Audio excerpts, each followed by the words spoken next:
manufacturing, so all Americans have access to essential goods and services in times of crisis.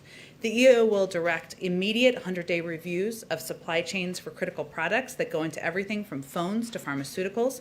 It will also direct reviews of industrial-based sectors, including defense, public health and biological preparedness, information and communications technology, transportation, energy, and food production. This is an issue with strong bipartisan support, and later this afternoon, the President will meet with a bipartisan group of House and Senate members to discuss supply chain resilience and the need to work together in strengthening it. We'll provide you all a list of that later this afternoon as it's finalized. Joining us today to talk through the details of the executive order our Deputy Director of the National Economic Council, Samira Fazili. I may have butchered your last name, as mine is butchered sometimes. I'll keep working on it. And Senior Director of International Economics and Competitiveness at the NSC, Peter Harrell. Thank you for joining us. And we'll see if we have time to take a couple questions. They have good reason. They have to go see the President shortly. Okay. Thank you very much, Jen, and thanks to all of you. It's a privilege for me to be here. As Jen said, this afternoon, the President will sign an executive order that takes a critical step in ensuring that America's supply chains can withstand any crisis, as well as supporting jobs across the country. Last year, in the early months of the pandemic, frontline healthcare workers couldn't find the masks, gloves, and PPE that they needed to keep themselves safe as they treated COVID-19 patients. Today, automakers across the country are having to take workers off factory lines because they can't get access to enough computer chips to maintain full production. Last July, President Biden committed that as president, he would direct his administration to take a comprehensive approach to securing America's supply chains. He said then, and he will reiterate later today, that America should never face shortages of critical products in times of crisis. Our supply chain should not be vulnerable to manipulation by competitor nations. The EO that the President will sign later today formally launches the initiative President Biden committed to last year to build strong and resilient supply chains. This is the first whole-of-government approach to promoting the resilience of America's supply chains from pharmaceuticals to foods. We are going to get out of the business of reacting to supply chain crises as they arise and get into the business of preventing future supply chain problems. As Jen said, the EO the President will sign will direct immediate 100-day reviews of supply chains for 4 critical products: computer chips for everything from cars to phones, large capacity batteries, such as those used in electric cars, so that America leads in making next generation electric vehicles, pharmaceuticals and active pharmaceutical ingredients, the key ingredients to American medicines, and critical minerals and strategic materials such as rare earth minerals that are essential to American industry and to America's defense base.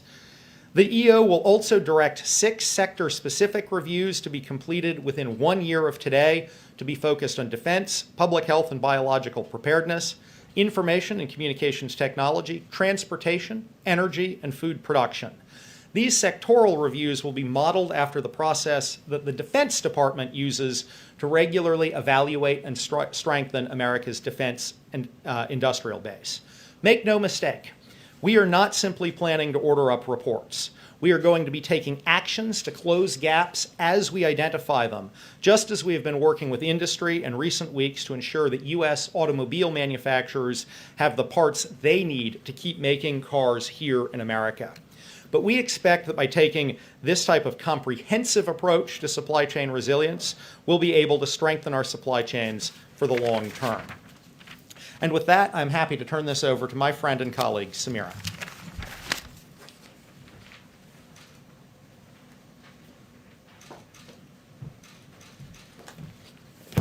Thank you, Peter. Creating more resilient supply chains is an opportunity for our country to come together to create well-paying jobs for workers across our country. That is why today's action reinforces the President's overarching commitment to help our country build back better. We know that even before the COVID crisis, the economy was not working for most Americans. Worker pay was too low. Many families could not make ends meet. Many of the jobs that served as the heart of the middle class had been lost due to changes in both technology and the structure of the global economy. Disruption is inevitable. But over the past few years, we have moved from crisis to crisis when some essential product was suddenly in short supply. What we need is a capacity to respond quickly when hit by a challenge. This executive order moves the whole government towards being more prepared. These sector-specific reviews that the president orders today, we're going to be asking agencies to do the following. They're going to review risks in supply chains and in our domestic industrial base. They're going to think broadly about risk. There's climate risk and geopolitical risk, but there's also risk in not having enough workers ready to meet the needs of that sector, or enough factories or the right equipment to make a good or retool a shift to a new spike in demand for an essential good. They're going to be recommending actions to improve resiliency. In some instances, that action might be the data that government can publish, and so the private sector can plan and mobilize and take action. But in other instances, we have levers like procurement authority that we can use to support stockpiling or support some level of domestic production. We are also going to be looking for opportunities to work with Congress to give us more tools so that we can improve our preparedness. And today's conversation with members of Congress is going to be part of an ongoing conversation we've been having with them on this. Finally, a big part of this executive order is consultation with stakeholders and experts. We are going to be reaching out to talk to the American people. Government action alone will not solve complex supply chain challenges. This is going to be broad engagement, broad conversations that will include business, labor, local communities, academia. This work is going to require a new commitment to public-private partnerships, and we need all voices at that table to help us design those partnerships. This is a real opportunity to invest in the future of America and build on our nation's strengths. There are opportunities for small business development to help diversify supplier networks and alleviate the risk of too big to fail companies in the supply chains for critical goods. There are opportunities to improve worker readiness and training so they have the skills needed to ramp up research, production, or distribution of a critical good. And there are opportunities to bring more jobs to communities around the country, including communities of color, to leverage the ingenuity and grit of the American people. This is going to leverage U.S. scientific leadership. It's going to further advance our research and development prowess. It will do so while also recognizing that our ability to maintain our innovative edge in research requires us to invest in both research and manufacturing in communities across America. Because when you pair thinkers and doers, that's how you create the technologies and products that help us tackle tomorrow's challenges. I want to reiterate what my colleagues have said. This work is not going to be about America going it alone. The answer to these weaknesses is not always to ramp up domestic production. We know these vulnerabilities affect not just American households. It's a global problem in some of these supply chains. We are committed to working with partners and allies to reduce these vulnerabilities that are affecting all of us. The work ahead builds upon America's historic legacy of making strategic investments in our future that lay the foundation for broad-based economic growth. Smart investments in research, manufacturing, domestic capacity, and our workforce has in the past unleashed decades of economic expansion, and an expansion that raised wages and living standards for American families across the country. We can and should build upon that legacy, and that is how we will approach this supply chain work. This problem was decades in the making. We can solve it by making smart investments that are long-term in nature, that reach families and workers in all of America. Thank you. Okay, let's see if we can take some questions. Go ahead. Thanks, Jen. Presidents for decades have been promising to create factory jobs. We've got about 12.2 million factory jobs. That's down from 17 million in 2000. How many jobs do you think this initiative can create? And what are your metrics of success? Yeah, I'm happy to take that.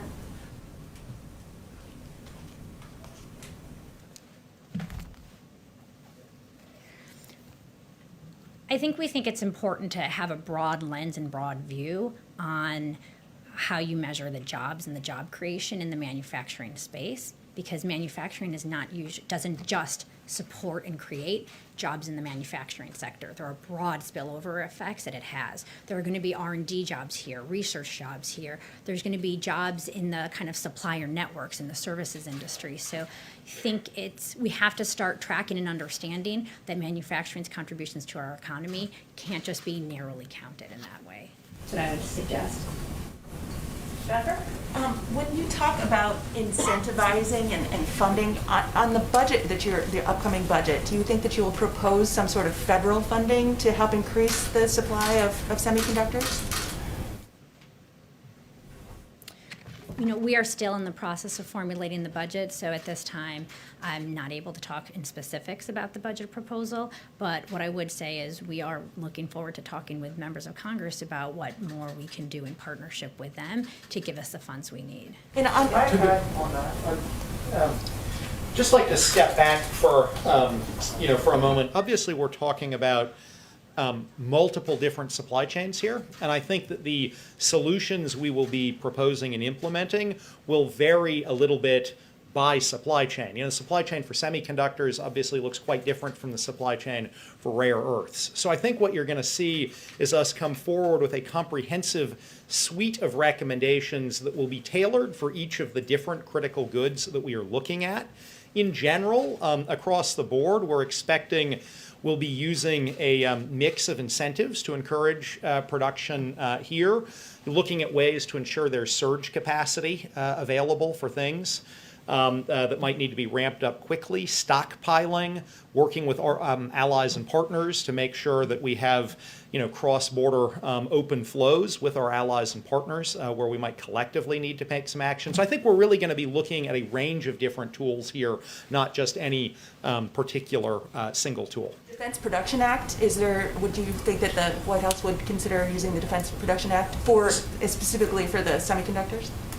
I don't think we're here to talk about how we would use the DPA on any particular supply chain at this point, but clearly, as we look at making resilient supply chains across the board, all tools are on the table for this administration. And then on Taiwan, can you say, how has Taiwan reacted to some of your requests for assistance on this? Have they been receptive to your pleas for help on boosting the supplies of the chips? I don't want to get into the nuances of specific diplomatic conversations we have had. Clearly, Taiwan is an important partner of the United States, and we've had constructive conversations with them. I'm sorry we have to let them go, but I know there's a lot of interest in this, and we can do follow-up questions afterwards as well. But thank you both so much for joining us at the briefing, and you're welcome back anytime. Thank you. Okay, I just have a couple of additional items at the top. As you heard in our COVID public health briefing just a few minutes ago, starting next month, we will begin to deliver millions of masks to food banks and community health centers around the country. These are two nationwide networks that disproportionately serve hard-hit populations. Today, many low-income Americans still lack access to this basic protection. That's why we're taking this thoughtful and targeted action to keep Americans safe. We will deliver more than 25 million masks across the country. These masks will be available at at more than 1,300 community health centers and around 60,000 food pantries. Any American who needs a mask will be able to walk into these health centers or food pantries and pick up a high-quality American-made mask that is consistent with CDC guidance. This program is made possible through existing funding at HHS, and with this action, we are hoping to level the playing field, giving vulnerable populations quality, well-fitting masks. A couple other things. I know, lots going on today. I wanted to make sure you saw a letter released this morning by over 160 CEOs representing some of America's biggest and most respected companies, calling on Congress to act on the President's rescue plan. There is growing consensus across the country for this package, and that's reflected in polling showing a bipartisan majority of Americans back it. As the more than 160 business leaders put in their letter to congressional leaders, previous federal relief measures have been essential, but more must be done to put the country on a trajectory for a strong and durable recovery. Also, a winter storm update. Temperatures are back within normal ranges for this time of year across the states that have been impacted by the storm. That's, of course, good news. But water system outages and boil water advisories, although improving, remain an ongoing issue across the region, requiring additional federal support. Delayed shipments of COVID-19 vaccine doses are anticipated to be filled in the coming days, as we noted last week, and vaccination sites have reopened and are doubling up appointments to accommodate those canceled last week. All major airports are open. All rail carriers have returned to normal operations. Interstate and state highways are open. Transit agencies are returning to normal operations, and ports are operating under normal circumstances. Federal assistance continues. We noted the additional 31 counties yesterday, and of course, we'll continue to consider additional requests moving forward. Finally, to remain transparent with you and the American people, we wanted to share that the president tested negative for COVID-19 on Monday. We will venture to provide this update the following day in the future, but this is part of our regular COVID safety protocols that I mentioned a couple of weeks ago. The entire White House complex, as you know, continues to adhere to strict mask wearing, social distancing, and other mitigation strategies. Okay, sorry, a few things at the top. Go ahead. Thanks, Jen. On the masks, any sense of why the White House is using cloth masks instead of N95s, which are also made in America and we have supplies? And do you have a list of manufacturers of the masks? Sure. Well, I would say that these masks are all adhere to CDC guidelines, and certainly they meet those requirements set by our federal standard. And just tell me your second question again. A list of the manufacturers of the masks. I don't have a list of those. I can see if there's more details we can provide. Okay, and then separately, Vladimir Putin said today that Russia's going to redouble its efforts on opposing foreign powers who he says are basically trying to undermine Russia. Does the White House believe that tensions with Russia are increasing? Well, we believe that certainly over the last several years, there have been more concerning steps that have been taken by Vladimir Putin and by members of the Kremlin, as the president has expressed during the campaign. And that is why he asked his national security team to launch a process of looking into not only hacking, reports of hacking around the 2020 election, but also the bounties on our troops that was of concern, of course, the SolarWinds hack, and to take a close look at that so we have our own assessment. As you know, the president also spoke with President Putin just maybe 2 weeks ago and did not hold back in expressing his concerns about the actions of his government. But we are letting that process see itself through. As I noted yesterday, it will be weeks, not months, before it's concluded, and we have more details about a response. Go ahead. Thank you. Just wanted to see if you could confirm that the president is speaking with King Salman of Saudi Arabia today, and if he'll do that in advance of the report on Khashoggi coming out. Well, as we've noted in the past, we remain committed to releasing through the DNI, of course, an unclassified report that we expect to happen soon. I don't have an updated timeline for you on that. I know there were also reports on a proposed call. We also expect that to happen soon. We're still in the process of scheduling when that will happen. Okay. And what are they going to be talking about in that call? Well, when we have the call and the president has the call, I'm sure we'll do a readout of it. Of course, we've had engagements at many levels with the Saudis to date, but we'll do a readout once we conclude the call. Do you have a status update on Neera Tanden with all of the delays on Capitol Hill as far as her confirmation? And tell me more about what you mean by that. An update as far as whether you're going to withdraw that name. It doesn't seem like the votes are there for her at this point. Well, let me first state that, as the president repeated yesterday, we're fighting for her nomination, and she and our team remain in close contact and close touch with senators and key constituency groups.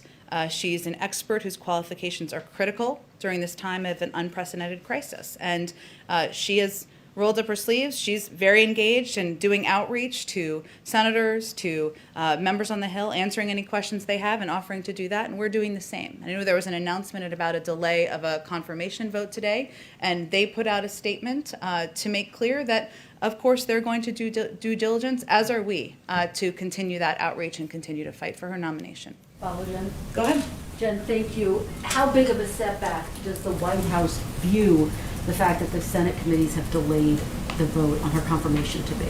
Well, again, they put out the statement from the leadership of the committee conveying clearly that they wanted to continue to do work to build support for her nomination. Does the White House see this as a setback to Neera Tanden's confirmation?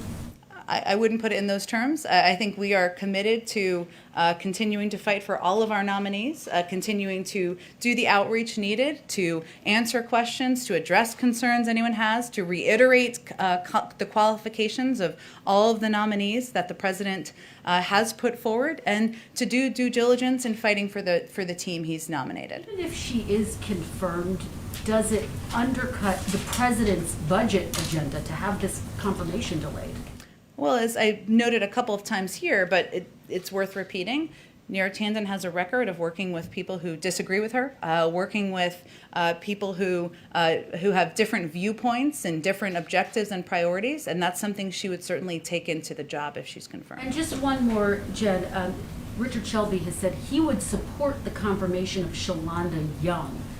What is your reaction to that? Is she a potential replacement should Neera Tanden not follow through? Well, there's one nominee to lead the budget department. Her name's Neera Tanden, and that's who we're continuing to fight for. Discussions about Shalonda Young? We are focused on fighting for the person the president has nominated. Go ahead, Caitlin. On Neera Tanden, one more follow-up on that. Has she offered to withdraw her nomination yet? We are working in close touch with Neera Tanden and with members of Congress on continuing to do the outreach and engagement to fight for her confirmation. That's where our focus is. But no yes or no, whether she's offered to withdraw. That's not the stage we're in, Caitlin. Where the stage we're in is working to continue to fight for her nomination. And as you know, it's a numbers game, right? It's a matter of getting one Republican to support her nomination. We're continuing to do that outreach, answer questions they have, and continue to reiterate her qualifications. And on the call with King Salman that's expected to happen, you said you're still working on scheduling it. Does President Biden want the Saudi Crown Prince to be on that call? The president's intention, as is the intention of this government, is to recalibrate our engagement with Saudi Arabia and to have counterparts communicate with counterparts. And Prince Salman communicated with the Secretary of Defense. That's the appropriate line of communication. And the president will speak with the king at the appropriate time. It will be soon, and as soon as we have an update on that being finalized, and of course when it happens, we'll provide you all with a readout. I know that, yeah, they'll be speaking, but is he okay if he's on the call? I would anticipate the call being directly with the king and a one-on-one call, or a call, of course, those would be the primary participants. Okay, my last question is on the Johnson & Johnson vaccine as it's moving toward authorization. It looks like Jeff Zients, the coordinator, said today they believe they're going to have between 3 and 4 million to ship pending authorization.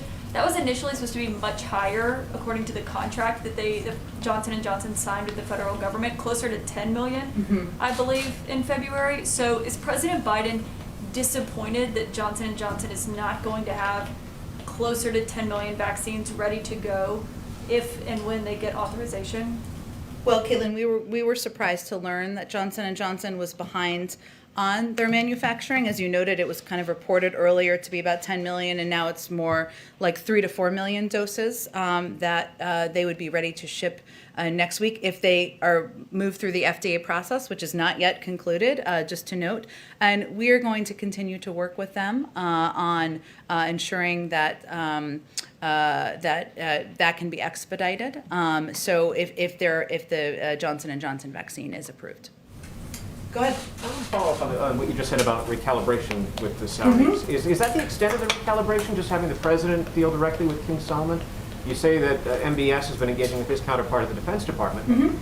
If the U.S. government believes that Mohammed bin Salman was behind or in some way related to the death of Jamal Khashoggi, how can this administration continue to deal with him? And in what way do you intend to? Well, I think we'll wait for the unclassified report to be released, which will be released through the DNI. And while I don't have an update on that, I expect that will be soon to speak further. And of course, when I talked about recalibration, I was referring to, of course, the counterpart to counterpart, because that was kind of how the question was posed. But, we always look, the president is taking a fresh approach to how he engages with foreign leaders around the world, and different from the prior administration. And that means he will not hold back, and he will speak out when there are concerns he has about human rights abuses, about the lack of freedom of speech or the lack of freedom of media and expression, or any concerns he has. At the same time, we have a long relationship with Saudi Arabia. They are being attacked in the region, and that is certainly an area where we continue to work with them on. But I expect we'll have more to say when we get post the release of that report. An unrelated question. What is this president's view toward the loyalty that teachers' unions should have towards students? This president is a strong supporter of unions, public sector unions. Is a teachers' union's obligation to the workers and their concerns about safety, or is the teachers' union obligation also to students? Well, I can't speak to the obligations or I'm not a spokesperson for the teachers union. I'm a spokesperson for the President of the United States. So I can convey to you that his commitment is to the students and to the teachers and to the parents who want to have their kids back in school. And he wants to do that safely. And that's what his focus is on, and that's the role he can play from the federal government. Go ahead, David. Jen, just back on the Saudi issue, I understand that until you've had the conversation, you're not going to talk much about the policy implications. The President did have some things to say during the campaign. Mm-hmm.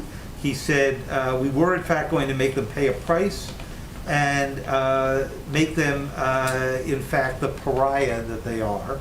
And later he said there was little social redeeming value in the present government in Saudi Arabia.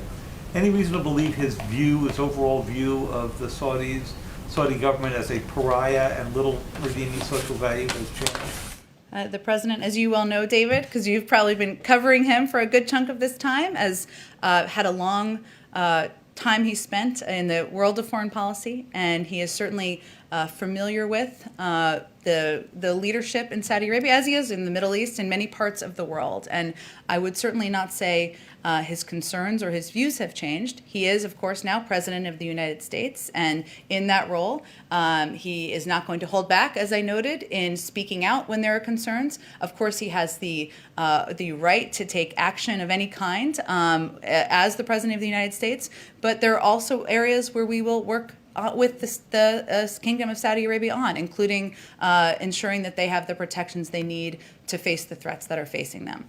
Well, a little more on this and following on how you sort of think about this.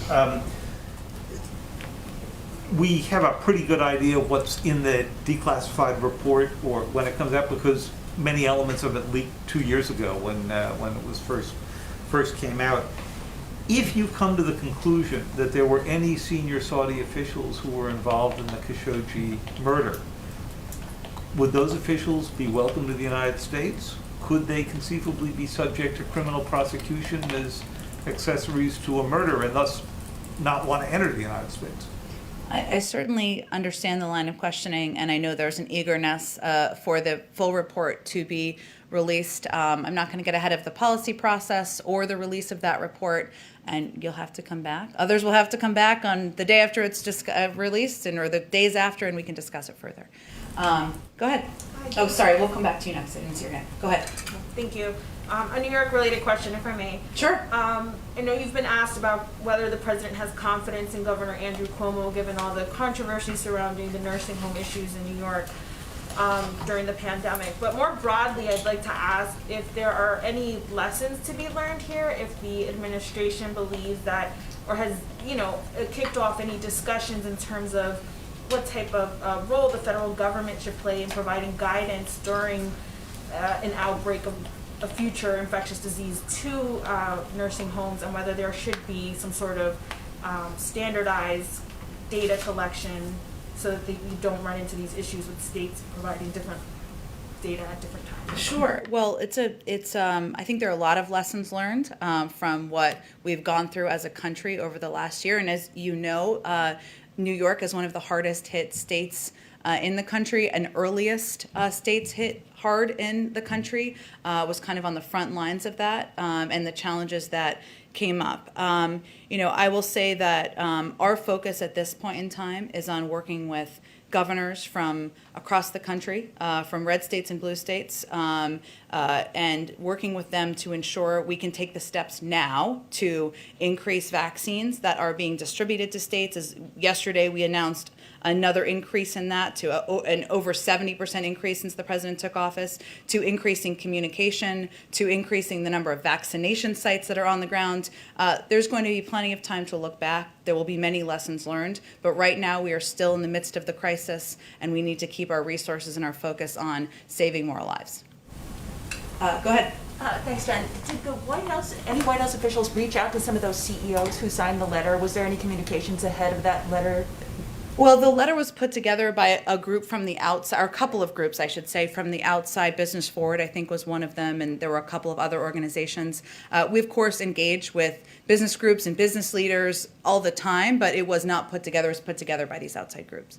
Did the White House specifically talk to any of the CEOs before they signed the letter and to encourage them to sign the letter? I know it was put out by other groups, but just wondering if... We didn't play an organizational role here, as I understand it. It was done by these outside groups, but we, of course, engage with business leaders all the time. So, I don't know that I have more specifics to lay out. Neera Tanden, has the White House specifically talked to Senator Bernie Sanders or Senator Kristen Sinema about the viability? Have they talked to them today about what's going to happen going forward? About the viability of her nomination? Correct.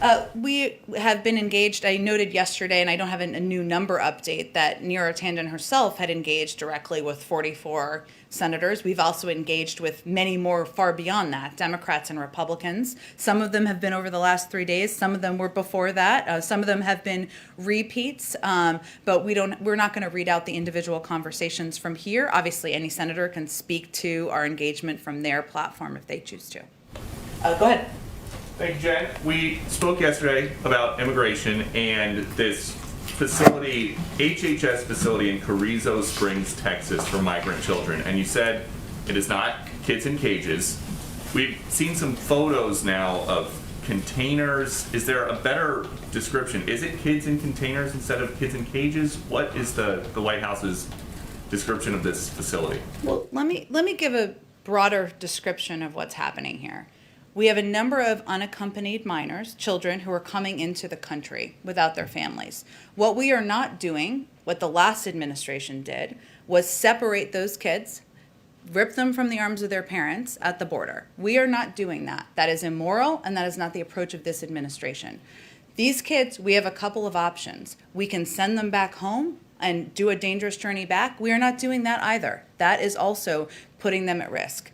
We can quickly transfer them from CBP to these HHS-run facilities. That's one option. Or we can put them with families and sponsors without any vetting. There were some problems that process ran into as well. We've chosen the middle option. And these HHS facilities, this is one of them you're referring to, we had to expand and open additional facilities because there was not enough space in the existing facilities, and if we were to abide by COVID protocols. That's the process and the step. This facility in Texas, which has been reopened, has been revamped, there are teachers, there is medical facilities, and our objective is to move these kids quickly from there to vetted, sponsored families, and to places where they can safely be. This is a difficult situation. It's a difficult choice. That's the choice we've made. So just one step back from that, we've been talking to people down at the border who say that right now DHS and the Border Patrol are using the same kind of facilities now that they did during the Trump administration, and that there's a facility right now, it's in Donna, Texas instead of McAllen, Texas, but it's tents and chain link fence around it. And so a CBP facility before they're transferred to the HHS facility, is that what you're referring to? yes, and the issue would be that just in the last couple days they had hundreds of kids that they were holding for over 72 hours, which is the legal limit to keep somebody in a temporary facility. So I'm just curious why this is happening. Let's be clear, though, because I know you want to be clear with the public Yes. about the differences. The CBP facilities, which you're right, the objective is to move kids, unaccompanied minors, as quickly as possible, under 72 hours, to these HHS-sponsored facilities, which is the one where we've been referring to in Texas. They are two different things. There were some delays last week because of weather and because some of these facilities to safely move these kids to did not have power and were not in a place where they had the capacity to take in these kids and do it safely. That is not our objective. That is not our goal. So some, unfortunately, did stay 4 days, 5 days, or longer. But the objective is to move them as quickly as possible to the HHS-sponsored facilities. Has the White House seen the comment from Alexandria Ocasio-Cortez, who, speaking about that HHS facility in Carrizo Springs, said this is not okay, never has been okay, never will be okay, no matter the administration or party? Well, I think the difficulty is, I haven't seen the full context of the quote or interview. of the tweet that she shared. But I would say the difficulty is what I outlined earlier. We have kids coming across the border. It is heartbreaking. I think we all as human beings are heartbroken, as parents, as mothers, as fathers too. We only have a couple of choices. What we are not doing is dividing these kids and separating from their parents at the border, which is what the last administration did, and why President Biden, or then candidate Biden, and then candidate Harris were outspoken at the time about these kids being pulled from their parents. What we are doing is working as quickly as possible to process these kids into these HHS facilities, which have been revamped, which have medical and educational services available, so that we can then transfer them to families. That's what our approach is. And so if there is this big difference, would the administration support, if it could be done safely because of COVID and with privacy concerns for the children in mind, would the administration support letting reporters in and press in to see what the difference is? I think you'd have to talk to the Department of Homeland Security about that. There are obviously safety protocols about that, privacy concerns, but I certainly encourage you to reach out about that. Go ahead in the back. Thank you.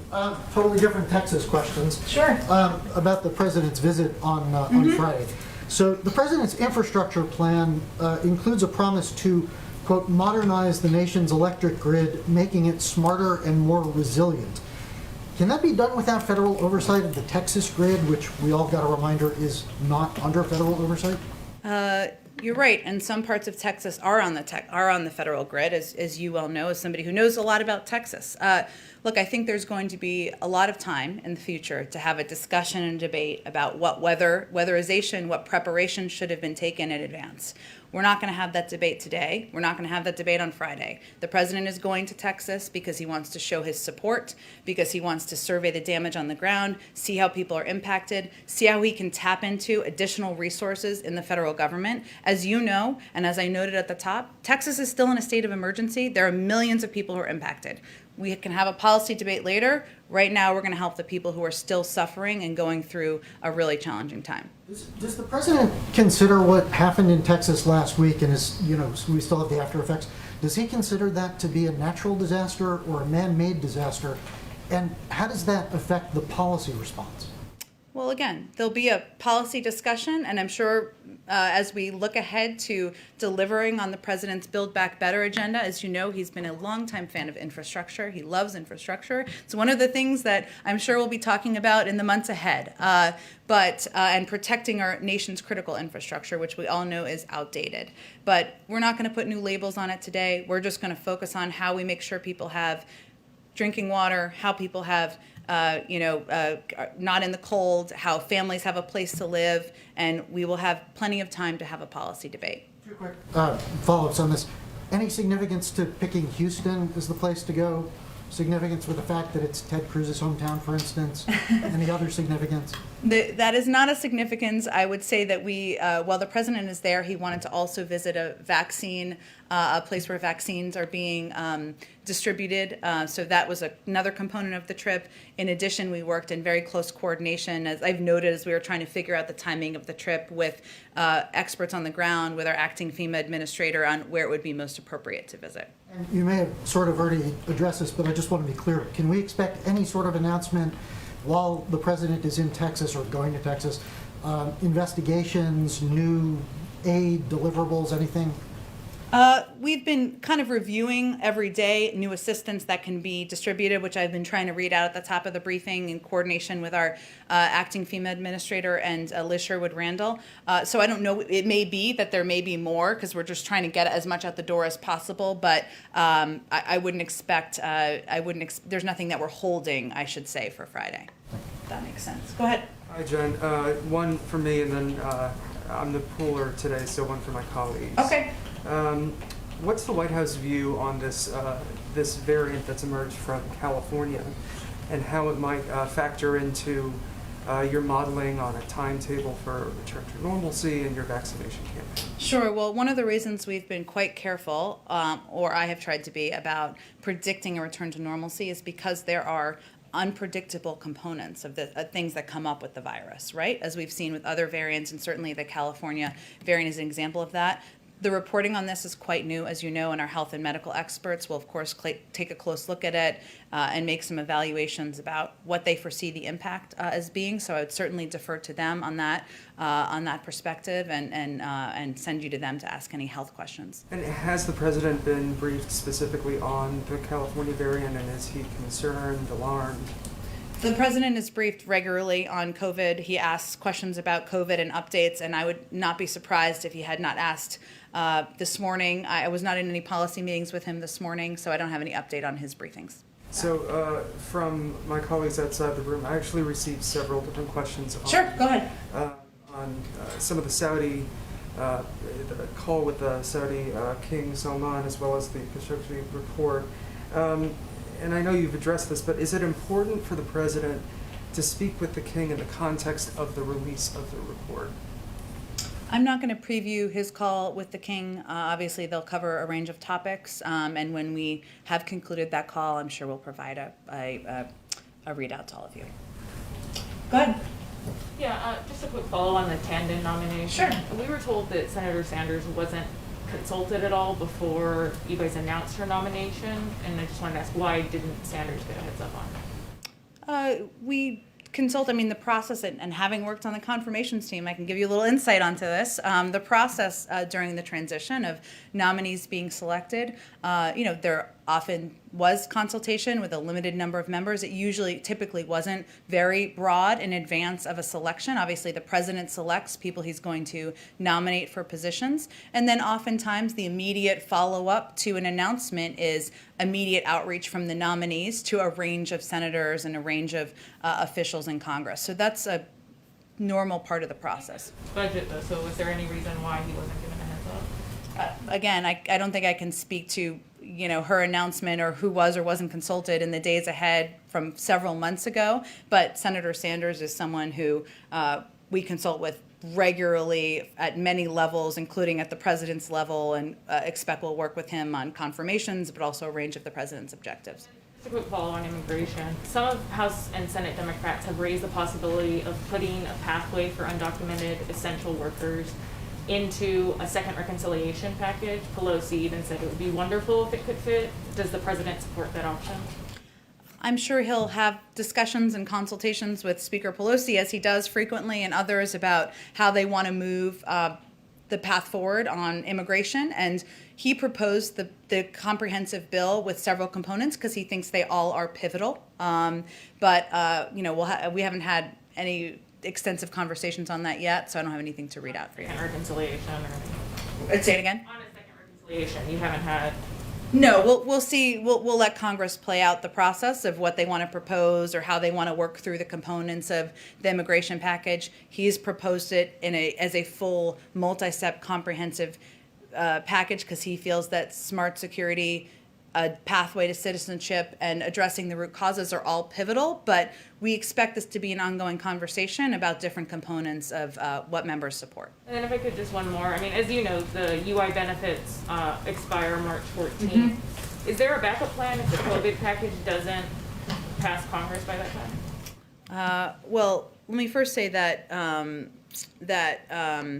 the president is focused on moving this forward as quickly as possible because, as you noted, there is a timeline in the middle of March when millions of people would lose their benefits. And it's not everybody on that day, and there's a progression of it, but that is of great concern. And that is one of the reasons why there is significant urgency in moving this forward as quickly as possible.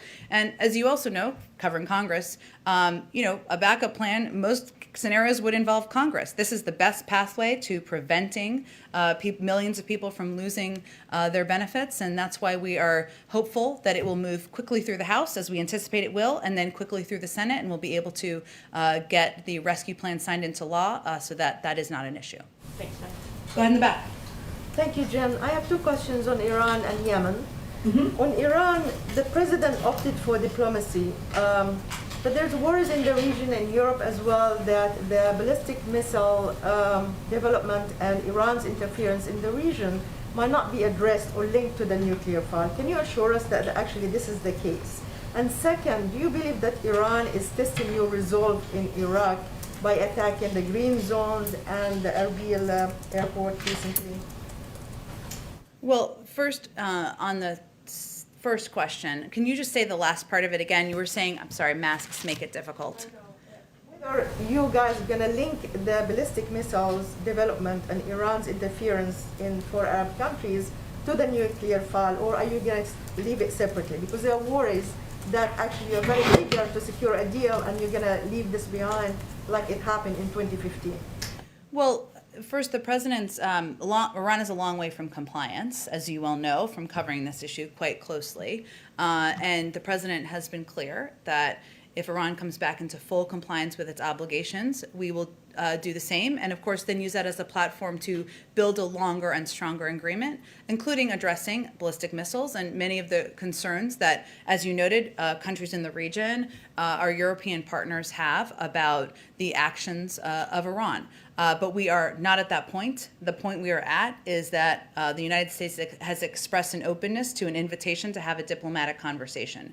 That's the stage we are at. As you know, we have not taken any steps to roll back on sanctions, or to provide, I should say, sanctions relief as has been requested. And we are in a place where we're waiting to see if Iran will, what their response will be to the Europeans' invitation. So why are you not responding to the attacks in Iraq and elsewhere?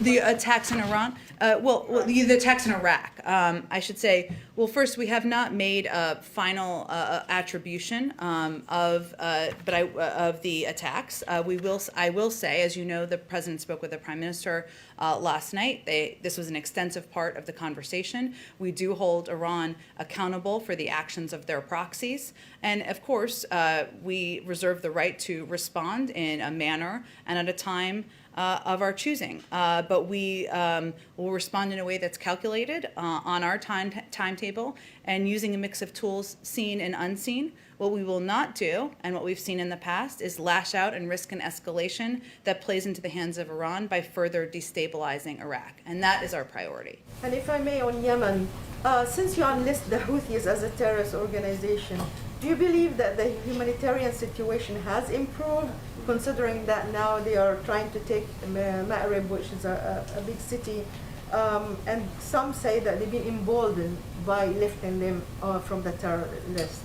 Yes, and as you know, our issue has never been with the people of Yemen, right? And certainly the humanitarian situation has been a long time concern. I don't have an assessment of the humanitarian situation on the ground. The State Department is likely going to have the best assessment of that, but I can also talk to them, or you can, of course, reach out to them directly to get an assessment. Go ahead in the back. Hi, thanks, Jen. I have 2 quick questions, if you don't mind. The first on voting rights. We're seeing several states consider bills to restrict voting rights, or restrict voting. Is the administration willing to work with Congress to pass legislation to expand access to voting?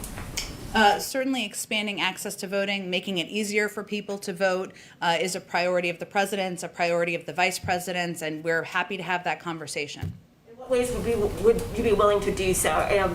Democrats have sent a letter to the president asking for policing of voting-related crimes. Is that something that the administration is going to look into? And what are other specific steps that the administration is willing to do to help combat some of these pieces of legislation that we're seeing in other states? I have not taken a full look at all of the different pieces of legislation. I'm happy to talk to Ambassador Rice, who's running point on this, and I expect we'll have more to say on voting rights soon.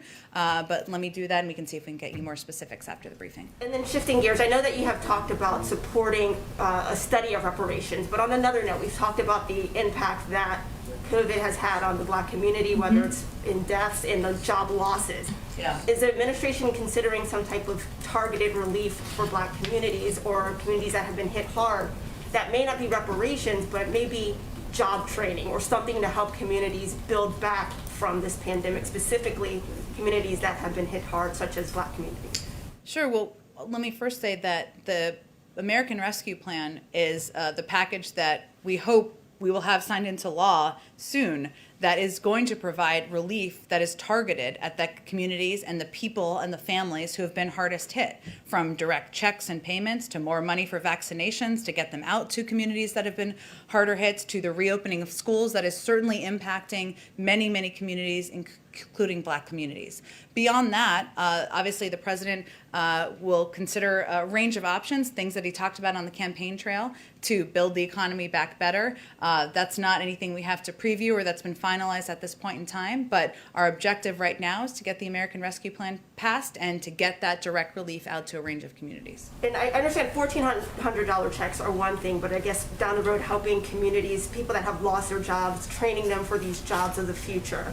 Is that something? Again, job retraining, helping the manufacturing sector, doing better with caregiving, improving our nation's infrastructure. These are all components of the president's agenda that he talked about on the campaign trail and is certainly a blueprint for what he would like to do as president. But right now, we're just focused on the rescue plan, getting it passed, getting it through, getting that direct relief out, and then I expect we'll have more to say. He will have more to say after that is concluded. Go ahead, Kristen. Can I ask you one on the minimum wage? Sure. One of the points of debate as it relates to the president's COVID relief package, would the president support anything below $15? For example, the proposal for an $11 minimum wage.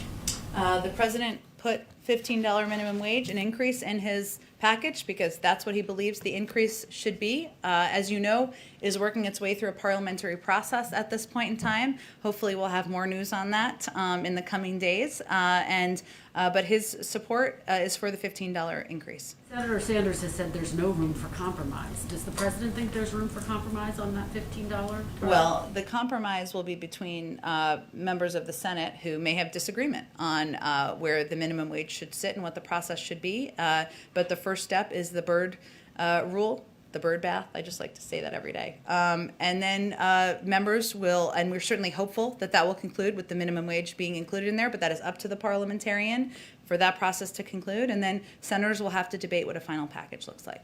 Go ahead, Steve. Just a quick one. There's been some survey data that suggests there's some hesitancy within the armed services of taking the vaccine. The commander-in-chief, in theory, could require that members of the military take the vaccine. Is that something he's considered doing and is wanting or willing to do? That's a really interesting question. Everyone's questions are interesting, but that's a very interesting question. I have not spoken with him about that or to Secretary Austin about that, who any decision like that would be in consultation and at his recommendation. I'm happy to follow up with it on it, or I would suggest you talk to my old friend John Kirby about where they stand on that question. Go ahead, David. Just following up on Kirsten's on the minimum wage there, it sounds from your description of the negotiation underway now between House and Senate on the wording that the president would basically sign whatever comes out of conference here. That would be the implication of your statement, that he doesn't really have a choice on the minimum wage at this point. Is that what you meant to say? That is not my implication. I hope that's not what other people took from what I said. But what I was conveying is that there's a process that this has to undergo, and it needs to move through the Senate parliamentary process. We don't even know where they're going to conclude on whether the minimum wage is in the package or not in the package. And certainly, and I'll leave the analysis to all of you, there would be many who would support it not being in the package, and there would be many who would oppose it not being in the package. We understand that. We know how a bill becomes a law. What I'm conveying is we're not going to get ahead of that process. And that You're not saying the president won't sign it if it doesn't have a minimum wage provision? I think we are not even at the stage. The president proposed an increase in the minimum wage in his package. That's what he wants to be in the final package. He also was in the Senate for 36 years and has great respect for the parliamentary process. We're going to see that through. Once that's concluded, we can all talk further about the next steps. Go ahead. There's a report that South Korea is working with Iran to possibly unfreeze $7 billion in Iranian money, but they would need a waiver from the U.S. State Department. Is that something that the administration would consider? I have not seen those reports. I'm happy to follow up with our team at the State Department, but it would probably be more direct if you follow up with them directly. Okay, and one more on vaccines. What does the White House think when they see a governor like the Democratic governor of Connecticut, Ned Lamont, who says he thinks if he goes his own way, not with the national recommendations, to distribute vaccines just based on age, then he can get them out faster and more equitably than if he follows the recommendations from the federal level? Well, we make recommendations at the federal level for a reason, because there are groups that we feel should be prioritized, whether they're frontline workers, healthcare workers, individuals over a certain age, as you noted. And our objective, of course, is to get to the stage where there's recommendations for people who are much younger, who don't have health conditions that would mean they would qualify. So that's the reason we lay them out as we do. Obviously, governors make different choices about the prioritization and the prioritization order, but we stand by the guidelines we've recommended at a national level. Thanks, Jen. Thanks, everyone. Thanks.